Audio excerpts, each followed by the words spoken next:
Hola, queridos amigos conspiradores, conspiradora. Hola, ¿qué tal? Conspiradores. Bueno, un tema, a ver, que se los pregunto a ustedes, mis queridos conspiradores en casa.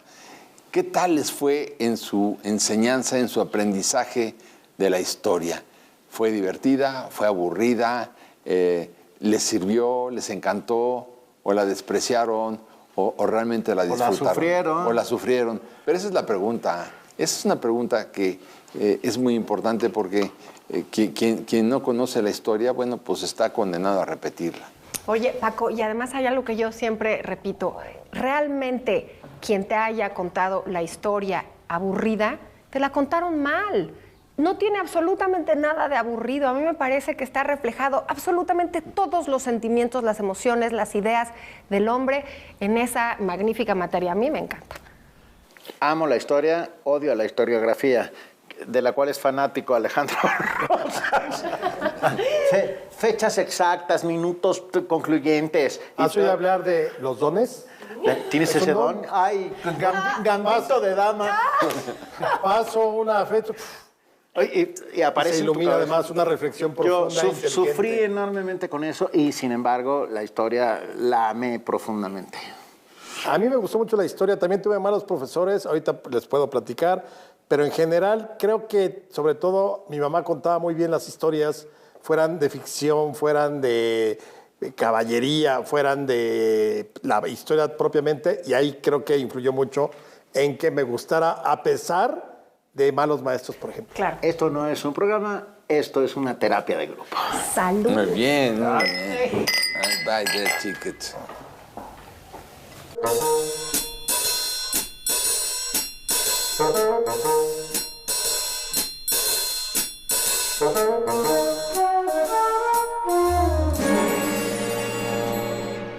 Bueno, para mí, por ejemplo, las clases de historia eran una auténtica pesadilla, porque llegaba la maestra, se sentaba atrás del escritorio, abría un cuaderno pues, más viejo que la tos y nos dictaba. Nos dictaba, entonces tenías que apuntar todo lo que ella decía, porque de repente se levantaba a revisar los cuadernos de todos nosotros para ver si habíamos tomado nota. Y bueno, pues entonces tenías que apuntar. ¿Qué es secundaria o prepa? Primaria. En primaria. Y entonces era una pesadilla, porque además dictaba cosas, eso, de historiografía, ¿no? En esta fecha llegó Cristóbal Colón, y Cristóbal Colón había salido del puerto de Palos, y la reina de Castilla, y que le dio las joyas. Era una cosa, era una verdadera pesadilla. Y yo absolutamente odié la historia. Cuando llegaba esta mujer a dar la clase y pedía así, un día me acuerdo que ella llevaba siempre una pluma con tinta roja, y uno de mis compañeros empezó a hablar y agarró ella en su desesperación y le aventó la pluma para que se callara, ¿no? Y le cayó aquí en la cara y la tinta roja le manchó la cara. Y película Hitchcock. Y aquel para hacerla sentirla una bruja, que realmente es lo que era, porque la escoba la dejaba en la puerta, corrió hacia él y ¡ay, mi ojo! ¡Mi ojo! Te di en el ojo, pues tenía toda la cara llena de tinta, ¿no? ¿Y se le quitó el mal hábito de aventarle cosas a sus alumnos? Sí, pero siguió leyendo toda la... ¡Qué Pero ¿sabes qué? pesadilla! Pero no éramos de cristal. No éramos generación mazapán. Y aguantábamos, Candela, que te aventaba el profesor el borrador. Pues uno lo aguantaba. O lo esquivaba. O lo esquivabas, o el claro. gis. O que te dijeran, bórrale, Revuelta, porque se te cae el pizarrón. Ese fue mi profesor de trigonometría. A mí las matemáticas absolutamente negada. Y sin embargo la historia sí defiendo a pie juntillas, que es como te la cuentan.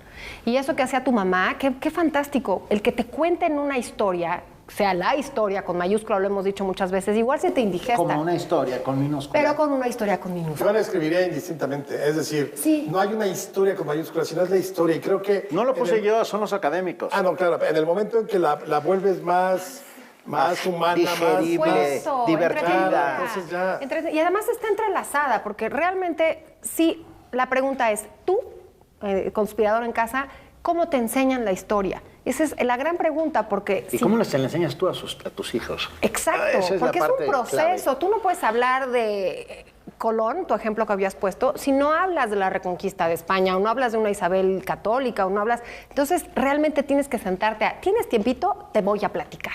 O sea, es una cosa que está metida en las ideas de nosotros. ¿Qué hicieron otros antes que nosotros? Eso es lo que quiero decir. La historia de Paco es mi historia en la prepa. Mi maestra de historias y además era bastante... Contaba muy bien las cosas, pero luego era excesivamente promiscuo. No, pues... Teníamos un pacto. Ella ponía 2 temas en el pizarrón, cada quien escogía el que quería y ese era el examen final. Y yo mes a mes escogía un tema, ponía el título y firmaba y se lo devolvía en blanco. Y presentaba exámenes extraordinarios y así pasé. ¡Qué horror! Sí, porque era esta lógica de el 14 de abril a las 14.4 horas y el 3, ¿cómo se llamaba? No sé qué. En cambio, la historia me parecía fascinante y ella contaba muy bien, pero a la hora de los exámenes era excesivamente... Pero no dictaba. No, sí, dictaba, sí. Eso ya no se estila. Yo no soy historiador por su culpa.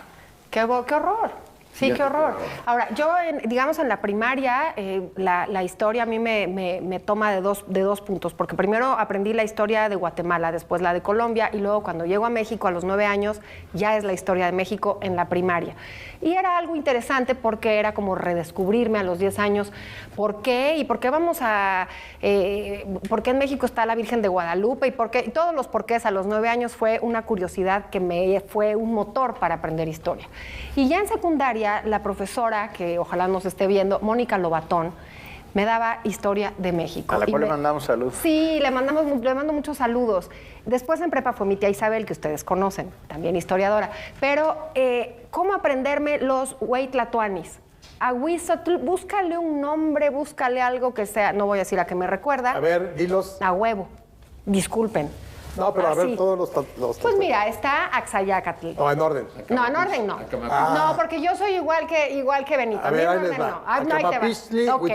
Huitzilihuitl, Chimalpopoca, Ixcoatl, Moctezuma y Huilcamina, Axayacatl, Tizoc, Ahuizotl, Moctezuma, Xocoyotzin, Cuitláhuac y Cuauhtémoc. ¿No lo odian? No, es el que tenías junto en la clase y decías, este güey... Es que, perdón, tenías junto en la clase y humillaba a los demás. No, porque yo la no me... maestra. No, a mí me encanta saber que te sabes los hueytlatoanis, porque de eso se trata Y que te la sirve historia. para muchas cosas, para conseguir nada. descuentos en los aviones, por ejemplo. pero a ver, ¿cómo se llamaba? Al mostrador del avión y empiezas... Ahuizotl. ¿Sabes para qué me ha servido? Cuando me hablan de un banco, oiga, ¿vive ahí fulanito de tal? Si me contesta quién es el tercer Hueytlatoani, se lo digo. Oye, Alejandro, ¿y cómo se día llama te vas a en encontrar uno náhuatl como tú. el nombre entero de Quetzalcóatl y su traducción al castellano? ¿Cuál? El nombre de Quetzalcóatl. Seacatl Topiltzin Quetzalcóatl. Uno caña, nuestro príncipe, serpiente emplumada. Son esas cosas muy lindas. Hola, amigos. ¿No la odian también? O sea, los ñoños. Oye, pero a ver, les cuento. Mi maestra de historia de 6º año era una monumental belleza. ¿De primaria? De 6º año de primaria. Paco. Preciosa. Qué mujer. despierto estabas. Ah, no, sí, yo siempre fui muy despierto. Y llegaba a la clase y aventaba la puerta de entrada para que todo el mundo nos diéramos cuenta de que ella había llegado. Nada de que cerrarla con cuidado. No, aventaba la puerta. ¡Ah! Y entonces, en lugar de sentarse en la silla atrás del escritorio, se sentaba en el escritorio, encima del escritorio. Igual que también era muy guapa. Ah, la ¿sí? mía. No era la misma. Mándenle saludos, por favor. Oye, se sentaba encima del escritorio, cruzaba las piernas y empezaba a fumar. Y fumaba y echaba volutas de humo. Y yo, bueno, nos erotizábamos con las volutas de humo. Y claro, luego explicaba la historia y claro, si yo no entendí con la que dictaba, menos entendía yo con ella. Fírmeme el plan de Iguala. No había manera de que yo entendiera nada de lo que estaba explicando, porque además era una belleza de mujer. Fíjate, yo qué tuve precioso. la primaria 0. Luego en la secundaria, digamos que sembró la semilla del gusto por la historia, por como contaba las clases de civismo, era un maestro que se llamaba el licenciado Romero. No tienes una idea de esos que te contaban, además te hacía del derecho civismo, que era derecho constitucional, pero combinaba la historia. Yo creo que ahí fue donde primero sentí la emoción de un maestro que te transmite, así que dije, quiero más clases de estas. Qué maravilla. Qué Y maravilla. también en la secundaria tuve una maestra, los 3 años, se llama Claudia Martínez Martínez, si nos está viendo, que además yo siempre estuve enamorado de ella, pero contaba muy bien la historia. Y ya en la universidad, me acuerdo la maestra Gloria Bella Armengol, que me daba Política Exterior de México, que era básicamente siglo XIX y XX. Me encantaba ella, pero me encantaba también cómo daba las clases. O sea, de esas veces que dices, ¿por qué no hay otras 2 horas seguidas? Claro, ¿no? porque eso es y importante. tiene que ver, o sea, el punto no es qué contar, sino cómo te lo cuentas. Claro. Porque al final la historia es muy movible, es muy... o sea, Maleable. no es una ecuación, no es un binomio cuadrado perfecto. No es Claro, historiografía. por supuesto. Y Exactamente. además, ya en preparatoria, le mando un beso a mi tía Isabel, una gran historiadora, Isabel Revuelta, que además me llamo igual que ella. En preparatoria tenía, imagínate, que darnos las guerras napoleónicas. Y estábamos en primero de preparatoria, pero lo contaba con una pasión. Es que es eso. Y con unas ganas de que de verdad todos entendiéramos el relajo que se había vuelto Europa por este hombre, pero si los enciclopedistas, realmente no me cansaba de escucharla, no me cansaba la forma de que quería contarnos y que aprendiéramos con H, aprender todo ese, o sea, con H en medio, aprenderlo, hacerlo nuestro, esos conocimientos, y era fantástico. ¿Me dejan citar a Mark Twain? Ay, claro, bueno. Mi qué educación se vio interrumpida por mis años escolares. Yo empecé a enamorarme de la historia gracias a la biblioteca de mi padre y a la transmisión del conocimiento que había en esa casa, donde se contaban... A ver, la primera vez que oí hablar de la batalla de las Termópilas fue a los 11 o 12 años en esa mesa y fue contado eso, como un cuento más. Con Leónidas. Leónidas poniéndose, o sea, luchando a la sombra de las flechas de los inmortales persas. ¡Puf! Y ahí es donde le agarras el gusto, ¿no? Cuando te la saben contar, cuando la cuentas de una manera en que hueles el campo de batalla, sientes en la piel el viento que viene del oeste, escuchas el rugido de los cañones. ¡Pum! No, ya está hablando el poeta, ya está hablando aquí el Precioso. poeta. bueno, pues, Ay, Benito, No, qué y es hermoso. que tiene que Divino. ver eso, o sea, evidentemente si tú a lo largo de tu carrera estudiantil tienes un maestro que te sabe contar las cosas, y sea lo que sea, puede ser lógica o puede ser ética, matemáticas, si les saben llegar a cómo contarlo, creo que ya estás del otro lado y eso puede desatar vocaciones enteras. Pero yo también creo, o sea, mi formación, mi gusto por la historia nace porque mi papá, a pesar de que fue médico y ahorita está jubilado y todo, tenía 2 fascinaciones, por el Imperio Mexica y por los mayas. Entonces compraba infinidad de libros, nos llevaba a las ruinas, íbamos a antropología, nos explicaba todo eso. Y por otro lado, mi mamá, la invasión napoleónica a Rusia y cómo habían perdido, y nos contaba cómo los hombres, los franceses regresaban así desarrapados. Ateridos, cayéndose los dedos. Y nos contaba de cuando, pero además estoy hablando, nos contaba de yo tendría 6 años, mi hermano mayor 7 o un poco menos, luego el más chico, y nos contaba cómo a esa edad cómo decapitaron a María Antonieta, y luego nos contaba versión para niños. Muy edificante. Claro, versión para para una- niños, o sea, para ir a Jack el dormir. Destripador. ¿Cómo nos enseñaron la historia de niños? ¿Cómo la aprendimos? Ahorita regresamos para seguir platicando sobre esto.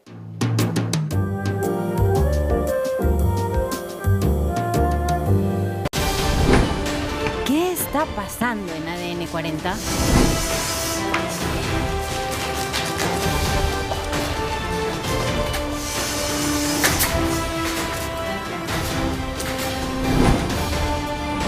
Mantente conmigo.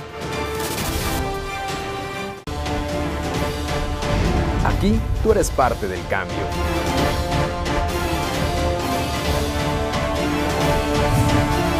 Vive la noticia, quédate conmigo.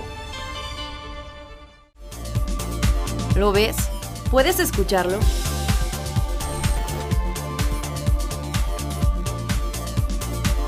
Muy pronto, ADN 40, infórmate conmigo. ¿Qué está pasando en ADN 40?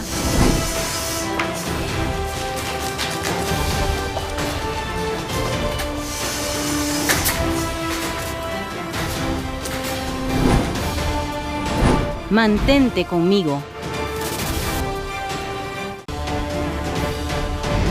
Aquí tú eres parte del cambio.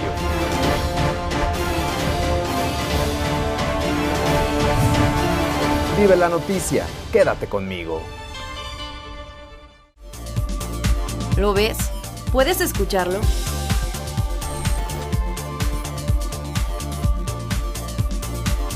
Muy pronto, ADN 40, infórmate conmigo. ¿Qué está pasando en ADN 40?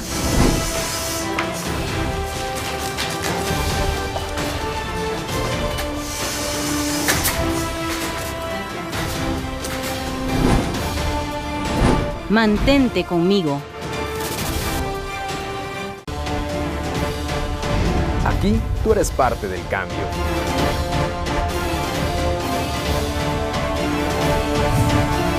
Vive la noticia, quédate conmigo. ¿Lo ves? ¿Puedes escucharlo?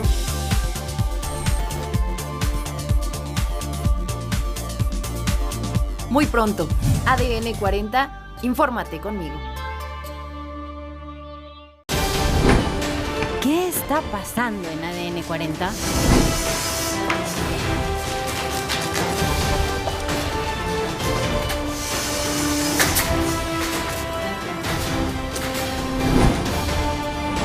Mantente conmigo.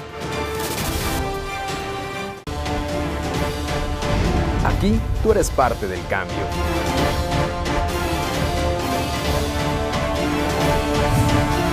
Vive la noticia, quédate conmigo. ¿Lo ves? ¿Puedes escucharlo?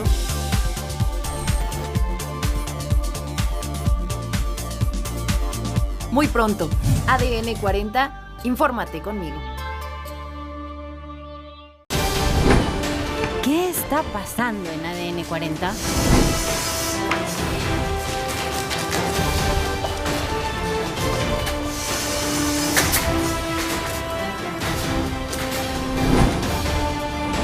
Mantente conmigo. Aquí tú eres parte del cambio.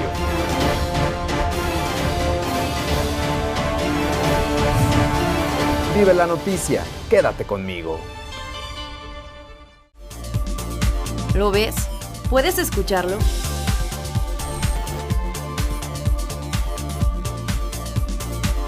Muy pronto, ADN 40, infórmate conmigo.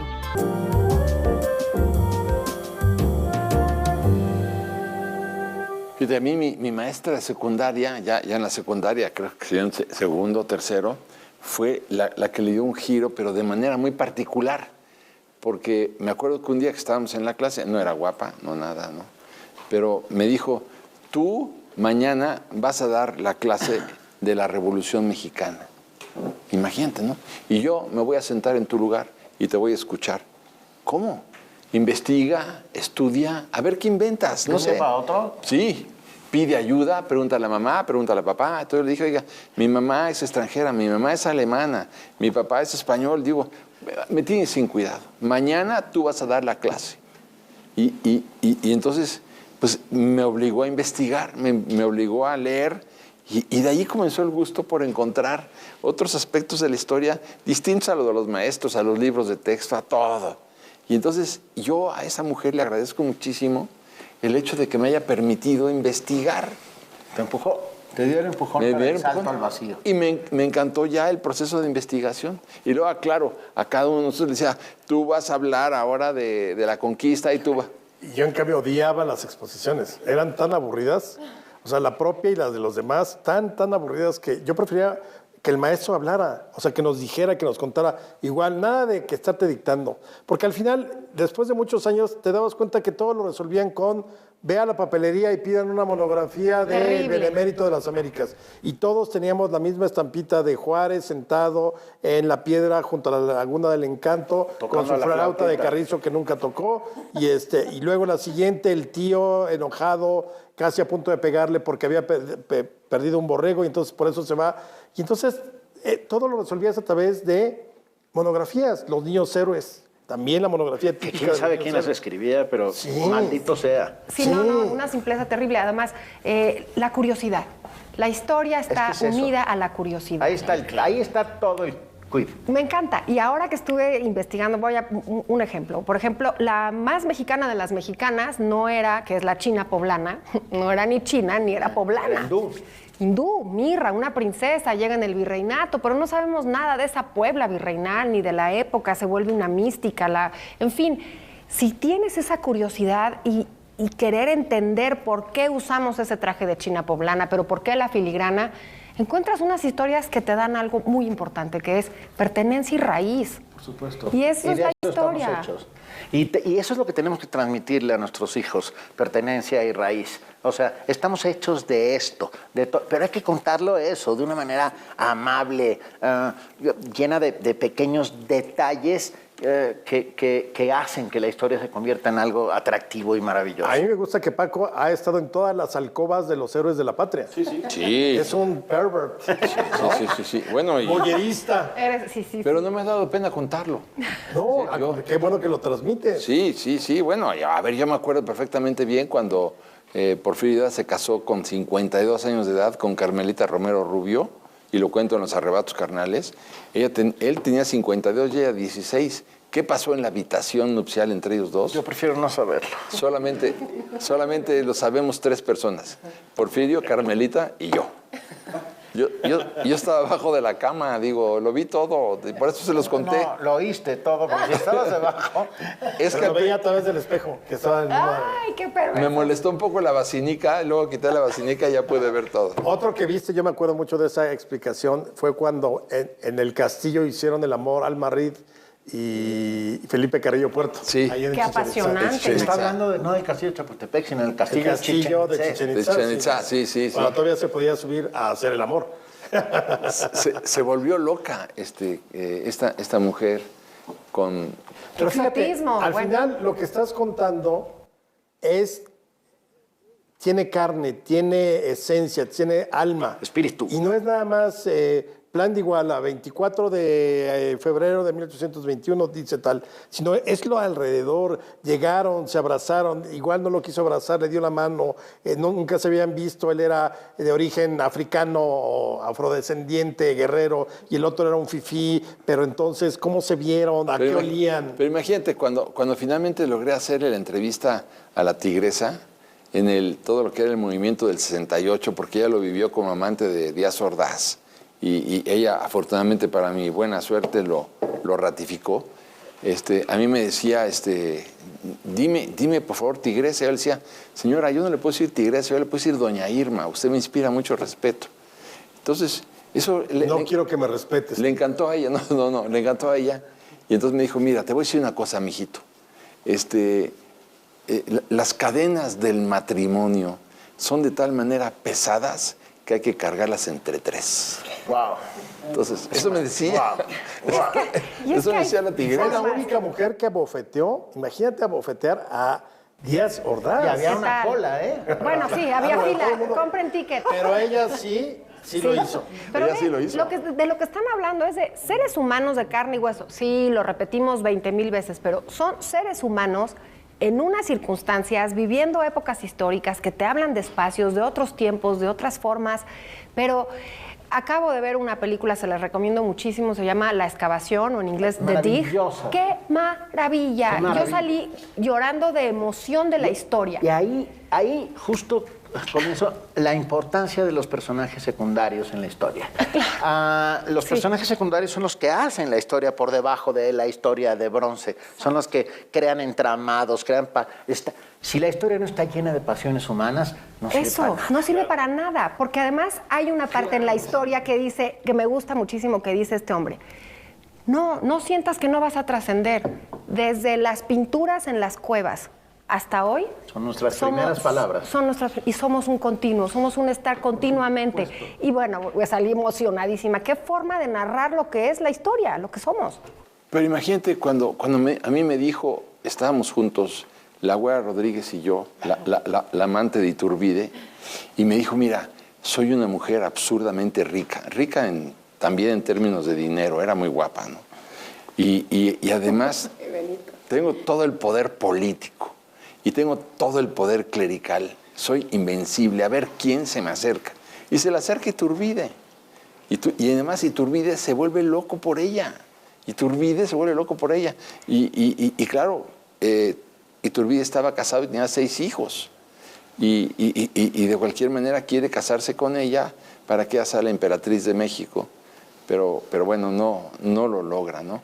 Y entonces va él a ver a la Mitra, va a ver a las autoridades clericales, inquisitoriales, y dice, me quiero casar con la Güera Rodríguez. Y dice, no, nosotros no podemos tener un emperador divorciado, Agustín.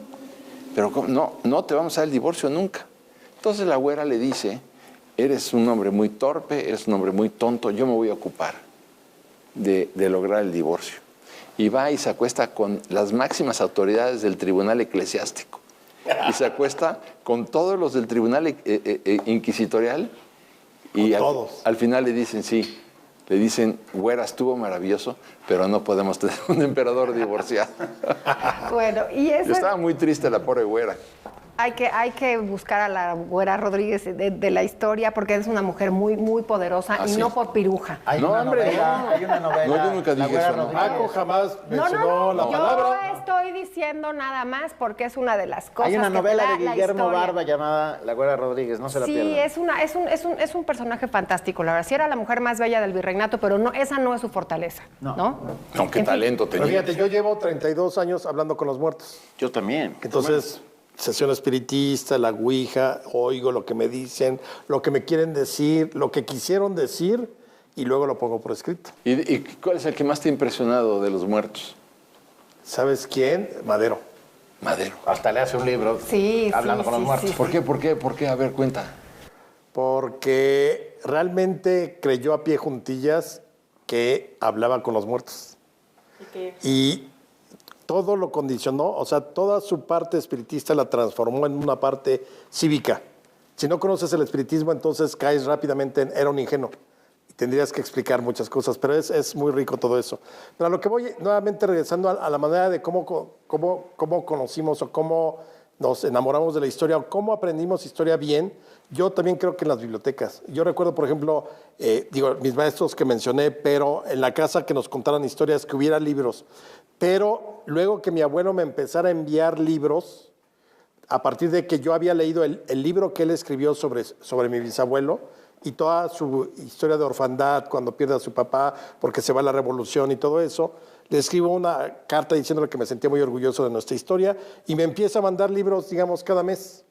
Los primeros 3 fueron uno que se llamaba Yo maté a Villa, que era una descripción minuciosa del asesinato de Villa, con pelos y señales, en la colección Populibros La Prensa. Claro. Qué bonito. ¡Qué bárbaro! De Víctor Ceja Reyes. Claro. Los otros 2 eran La Majestad Caída de Juana Mateos y Viva Madero de Francisco de Urquizo, también Populibros La Prensa. Bueno, el último era Populibros La Prensa y el otro era La Editora Nacional, que quién sabe de dónde se sacaban los permisos, pero hay grandes publicaciones del siglo XIX de la Editora Nacional, que ya desapareció. Y ahí me empezó a mandar, y entonces ya me empecé a interesar en la historia de México, y ya pues te vas encontrando amigos con los que comentas y con los que cuentan las historias del mismo modo apasionado que uno las comenta, y creo que ahí va aumentando. Aunque yo creo que aquí ninguno de nosotros estudió historia propiamente. No, yo no. La historia hay que contarla apasionadamente, contarla sintiendo la raíz y la carne y el olor de la batalla y todo lo que significa alrededor. Contemos así la historia para que las nuevas generaciones aprendan a amarla tanto como nosotros lo amamos sin ser historiadores, pero divulgadores de la historia es un término que a mí me... Fui a dar una clase, y con esto concluyo, a una escuela pública, y les decía, ¿cómo sabrían ustedes que Cristóbal Colón ya estaba llegando a América, a las tierras ignotas, desconocidas, ¿no? Y se hizo un silencio, y de repente una pequeñita de 9 años levantó la mano y dijo, yo sé cómo ya estaban llegando a América. ¿Cómo? Porque vieron una gaviota. Y las gaviotas, me decía maestro, ¿no? Bueno, ¿cuál maestro? Pero las gaviotas no nadan a la mitad del océano. Yo bueno, y le aplaudía, ¿no? Y luego un chavillo también de 9 años dice, yo también sé. ¿Por qué? Porque unos troncos se estrellaron contra el barco de la Santa María. y a mitad del Atlántico no hay. Entonces, esa despertar la curiosidad que tú decías de los chiquillos, de eso se trata. Venga, contemos la Yo historia. hubiera cantado la de los hermanos Pinzones.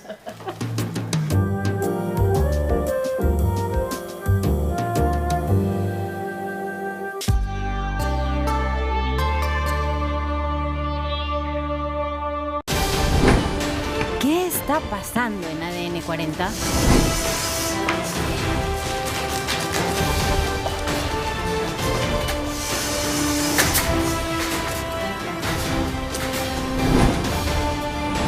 Mantente conmigo.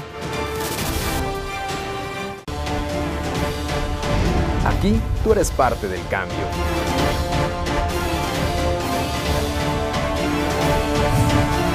Vive la noticia, quédate conmigo. ¿Lo ves? ¿Puedes escucharlo?